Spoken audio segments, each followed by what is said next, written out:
Bonjour à tous. Aujourd'hui, nous allons aborder la charte informatique. La charte informatique est une tâche à laquelle un juriste des nouvelles technologies, donc un juriste de la tech, peut être amené à effectuer à la demande d'un chef d'entreprise ou alors à la demande de la direction juridique d'une entreprise. Voilà. Donc, la charte informatique se présente soit à l'égard des collaborateurs ou alors à l'égard des clients et des partenaires commerciaux. Dans cette vidéo, nous allons aborder la partie concernant les collaborateurs. Voilà, donc le but de cette charte informatique est effectivement de protéger le patrimoine numérique de l'entreprise, le patrimoine relatif notamment aux données personnelles des entreprises. Et dans cette charte, l'employeur demande aux juristes d'énumérer une certaine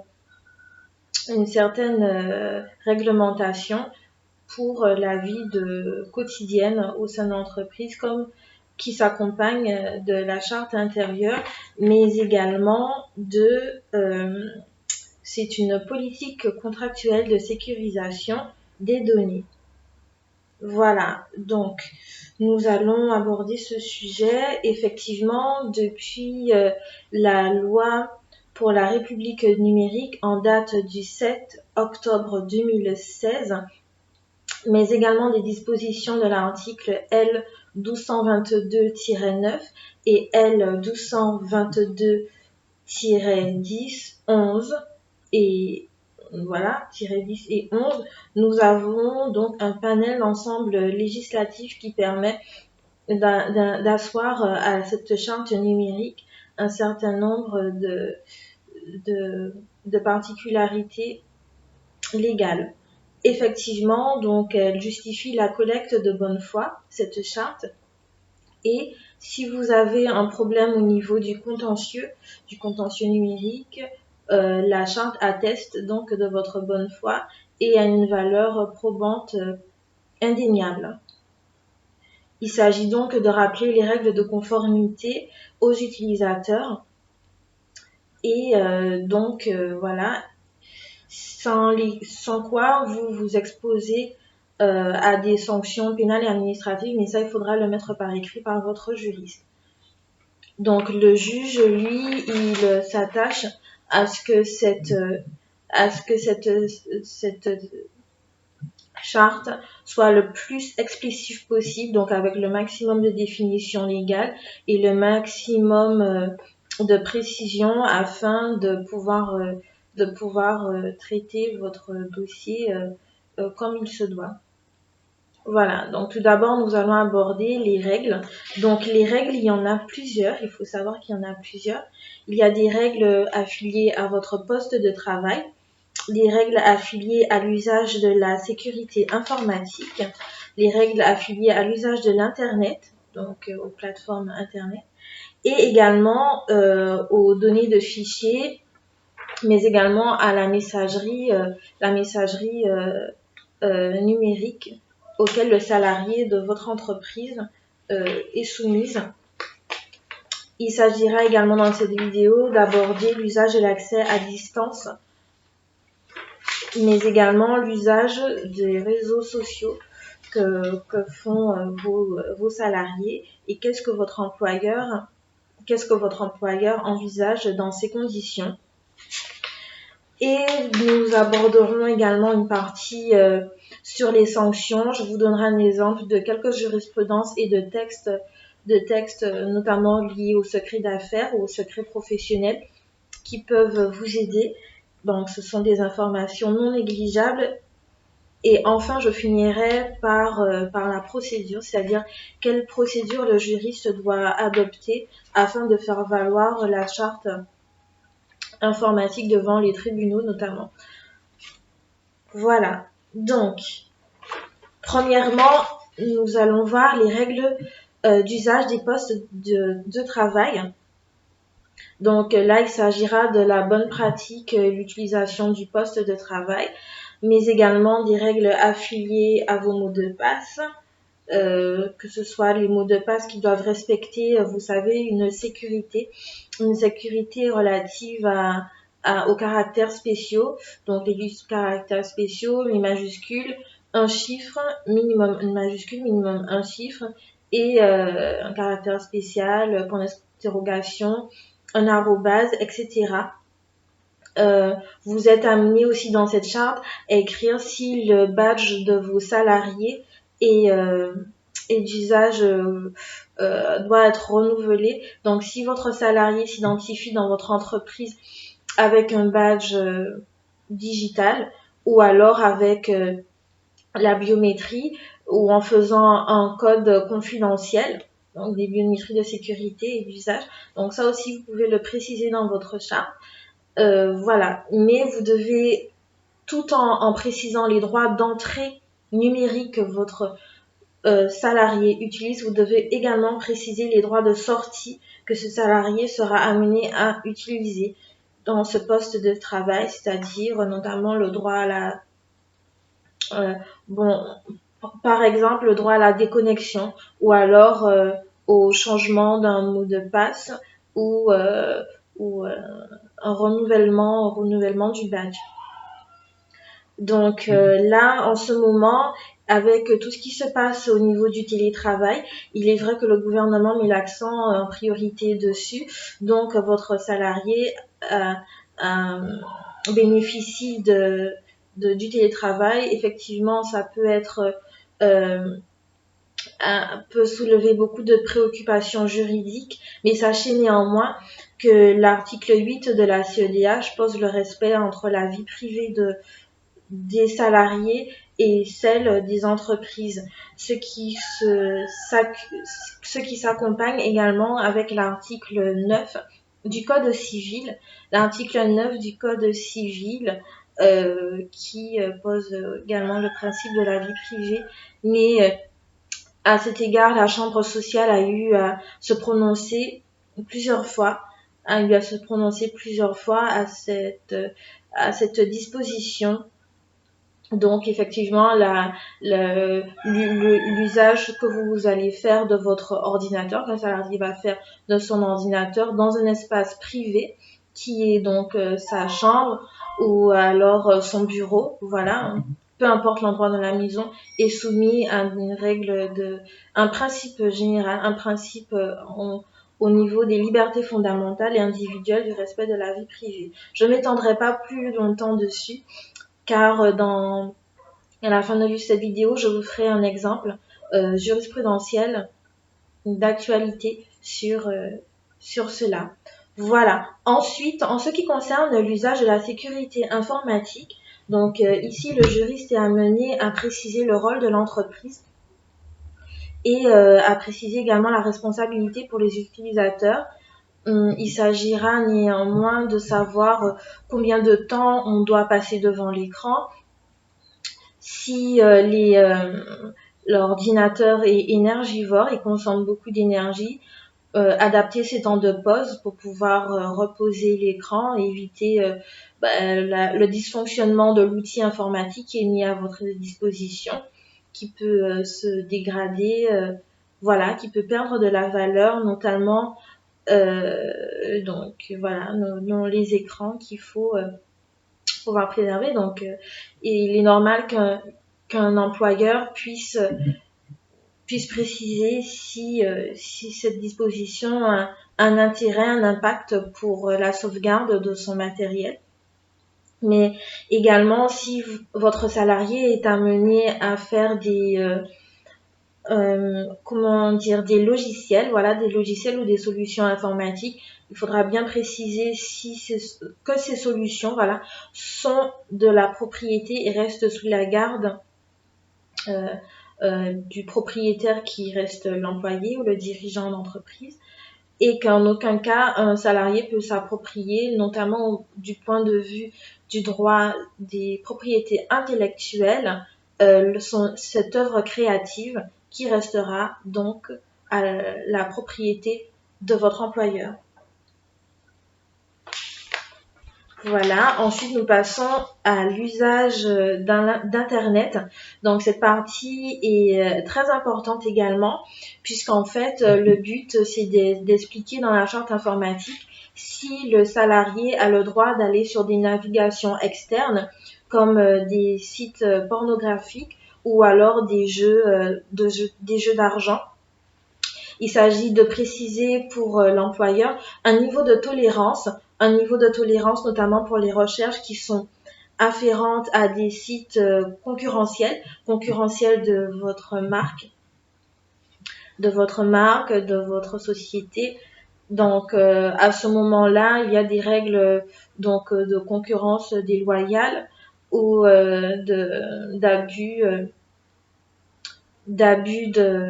ne veux pas dire de, bon voilà, des règles de la concurrence qu'il faut préciser dans cette charte informatique pour les recherches, qu'elles soient cadrées. Sachez que quand vous partagez votre connexion Internet, à ce moment-là, vous devenez fournisseur d'accès. Et quand on devient fournisseur d'accès, donc forcément, on s'engage à endosser en cas de risque de cyberattaque les mêmes prérogatives qu'un vrai fournisseur d'accès, comme des opérateurs télécoms ou d'électricité. Donc, au niveau de la cybercriminalité, on peut vous réprimander à ce niveau-là. Donc, il faudra que le salarié précise à son que l'employeur, précise à son employé s'il a le droit de pouvoir partager ou pas sa connexion Wi-Fi, que ce soit dans son bureau, dans son bureau, parce que dans son bureau, s'il y a un tiers qui lui demanderait de faire un partage de connexion. Pour être un peu plus précise, le terme s'apparente au terme anglais disclaimer. Continuons maintenant à présent sur l'utilisation des données des fichiers. Donc là, c'est un point assez technique puisqu'en fait, il s'agira pour le juriste de la tech, en gros, de dire si l'autorisation est possible ou pas sur quel type de serveur, de préciser les règles de stockage de vos données, des données internes de l'entreprise. Donc si c'est sur du cloud, des clés cryptées, des clés cryptées, voilà, de préciser également l'hébergeur et le data center sur lequel votre salarié va déposer son travail, tout simplement les dossiers de l'entreprise. Donc préciser également les règles de sauvegarde des données, donc les règles de sauvegarde, et comme j'avais dit au début, de mise à jour, s'il y a des mises à jour à faire, également donc les supports amovibles. Donc, comme je viens de vous le dire, les clés USB, les clés nominatives, chiffrées ou tout autre support que vous êtes amené à distribuer à vos salariés et de savoir bien que ce soit l'employeur qui les a achetés et qui les a fournis. Peut-être même le préciser dans votre contrat de travail, ça serait bien. Donc, pour ça, il faudrait se rapprocher d'un avocat en droit social pour pouvoir y insérer des clauses concernant les supports informatiques qui sont fournis soit à la charge de l'employeur ou alors qui doivent être de la poche du salarié. Ça peut arriver dans certaines situations exceptionnelles, pourquoi pas le préciser. Donc voilà, également préciser les règles relatives au pare-feu et les règles pour les antivirus. Donc les antivirus et préciser leur date d'expiration surtout et s'il y a des renouvellements à faire. Permettez-moi maintenant d'aborder la partie concernant la messagerie car c'est un sujet très très très important. C'est un sujet très important sur lequel même moi dans ma startup innovante, j'essaye d'y faire face. Ce n'est pas évident, mais je pense que ça mérite de s'y pencher pendant quelques mois, même peut-être pendant quelques années, même si c'est très difficile, pour asseoir notre souveraineté numérique. Et notre souveraineté numérique passe par notre indépendance technologique, donc je parle bien évidemment de la France et des départements tels que les Outre-mer, qui sont car nous sommes un petit peu trop dépendants des GAFA. Donc c'est pas pour faire une polémique ou quoi que ce soit, car je pense que c'est comme tout sujet d'actualité, c'est un sujet auquel nous devons débattre. Et à la fin de tout débat, de toute façon, on a des solutions de façon à trouver un équilibre justement entre leur monopole, leur abus de position dominante, clairement, au regard de l'Union européenne, du traité sur le fonctionnement de l'Union européenne, et également au regard de ce que les dispositions internes, nationales, prévoient à cet effet. Donc, alors, si votre salarié est amené à utiliser une webmail, Outlook, une messagerie interne ou alors une adresse personnelle du service, là également, il faudra le préciser pour savoir en temps réel si vous n'êtes pas victime d'hameçonnage, de phishing, de tout ce qui est cyber-espionnage et d'usurpation d'identité. Ça peut avoir un impact très grave, notamment sur le chiffre d'affaires de votre entreprise, car sachez que si vous êtes une entreprise qui a délocalisé ses produits et que vous êtes en contentieux actuellement avec la France et un autre pays étranger, et que ce pays étranger a accès à votre messagerie, ben sachez d'avance que votre procédure ou quoi que ce soit sur d'un point d'éthique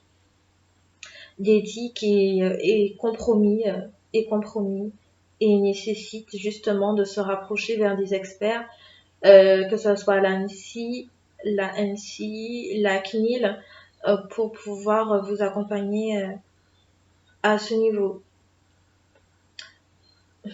En attendant qu'il y ait un véritable juge du numérique qui soit capable de trancher ces sujets très complexes et que personne ne veut perdre une affaire parce qu'on connaît à l'avance une procédure et qu'on a été victime d'un piratage de messagerie. Et sachez que les piratages, vous ne pouvez pas forcément savoir qu'ils ont eu lieu. Hein. Ils peuvent intervenir à votre insu sans que rien ne se passe, parce que du moment où tout est hébergé dans un cloud externe à la France, eh ben forcément on n'a plus l'accès dessus. Du moins vous n'avez plus l'accès dessus. Donc ça remet en question pas mal de choses. Donc, il faudra préciser dans cette charte informatique, je ferme la parenthèse et je reviens sur ce que j'étais en train de vous dire dès le départ. Votre charte doit préciser le nombre d'espaces disponibles. Le nombre d'espaces disponibles, c'est-à-dire que si vous envoyez un courrier, précisez le calibrage de stockage. Je ne vais pas rentrer dans les termes techniques. Si vous voulez des précisions, vous n'avez qu'à m'envoyer un mail et j'y répondrai avec un grand plaisir. Ensuite, sur la responsabilité des hébergeurs de messagerie, sachez que sur un plan juridique, je vous invite à vous rapprocher vers un juriste ou un avocat spécialisés dans les nouvelles technologies ou les propriétés intellectuelles ou les NTIC afin qu'ils vous aiguillent à ce sujet. Je vais essayer d'avancer parce que j'ai vu le chronomètre et en général j'aime bien faire des vidéos très courtes, mais là j'ai voulu montrer en avant qu'est-ce qu'un juriste au niveau des nouvelles technologies était capable de faire, donc forcément cette vidéo est un peu plus longue. Bien évidemment, vous devez préciser si les pages seront accessibles en français, en anglais. Donc, bien préciser l'orthographe et le vocabulaire des mots que vous allez utiliser, s'il y a des anglicanismes ou ce genre de choses. Je ne vais pas aborder la partie concernant l'usage de l'accès à la distance. Mais en gros, sachez qu'il s'agit de parler de quelle connexion vous allez utiliser, quelle connexion votre patron vous autorise à utiliser, si c'est un réseau interne ou alors externe. Voilà. Donc le périmètre des matériels pour votre connexion, à partir de quoi. Passons donc maintenant à un sujet que tout le monde est confronté, donc professionnellement ou dans votre sphère de votre vie privée. Excusez-moi. Donc il s'agit de l'usage des réseaux sociaux. Donc il s'agit des usages des réseaux sociaux sur durant les heures de travail. Donc, durant les heures de travail, vous devez préciser si votre salarié peut utiliser son téléphone portable, si c'est en cas d'urgence ou alors donc la urgence médicale, personnelle pour vos enfants ou pour votre santé ou autre. Vous devez le préciser. Excusez-moi de nouveau. Donc, en fait, il s'agit des interactions sociales, donc l'usage de Facebook, Google, Instagram, Twitter, etc. Ou autres plateformes sociales. Il s'agit ici de préserver l'irréputation de votre employeur, puisqu'en fait, le salarié et les collaborateurs et ses partenaires participent justement à cette irréputation. Voilà.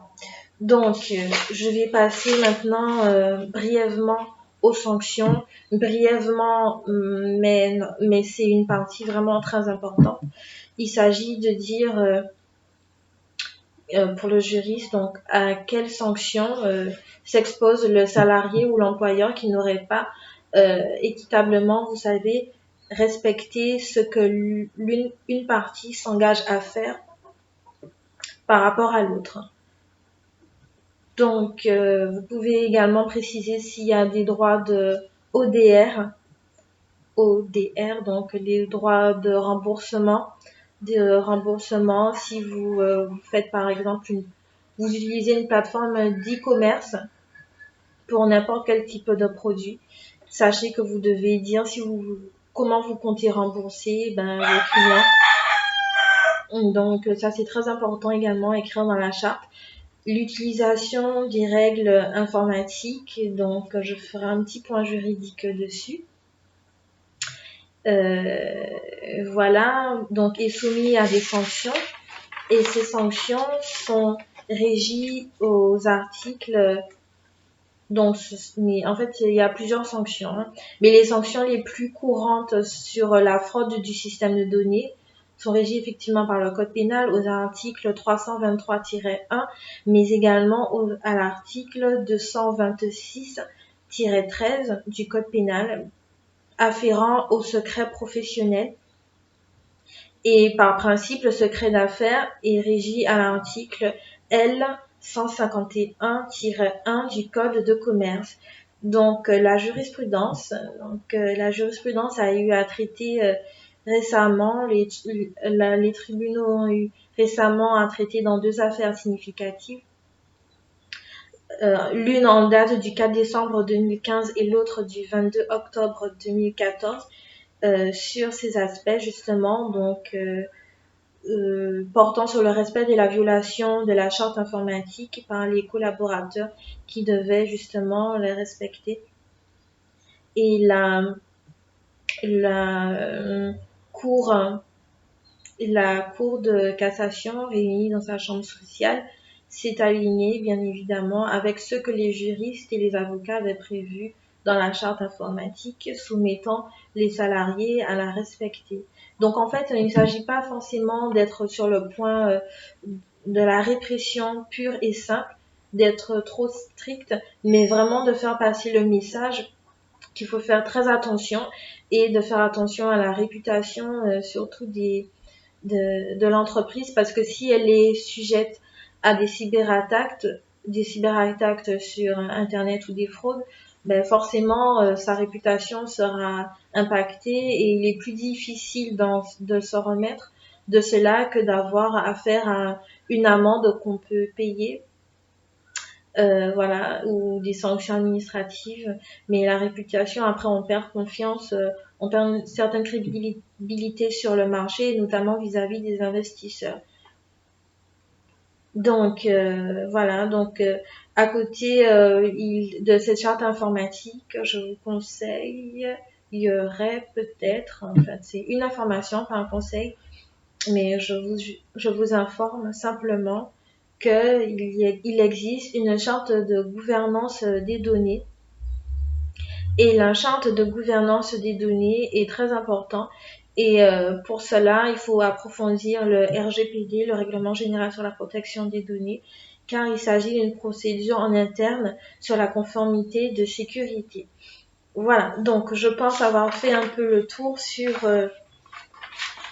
la charte informatique. Juste une dernière précision avant de clôturer cette vidéo, pour vous dire que la charte informatique est à déposer au greffe du Conseil des prud'hommes et à notifier à l'inspection du travail, donc qui doit également en être informé, avoir une copie.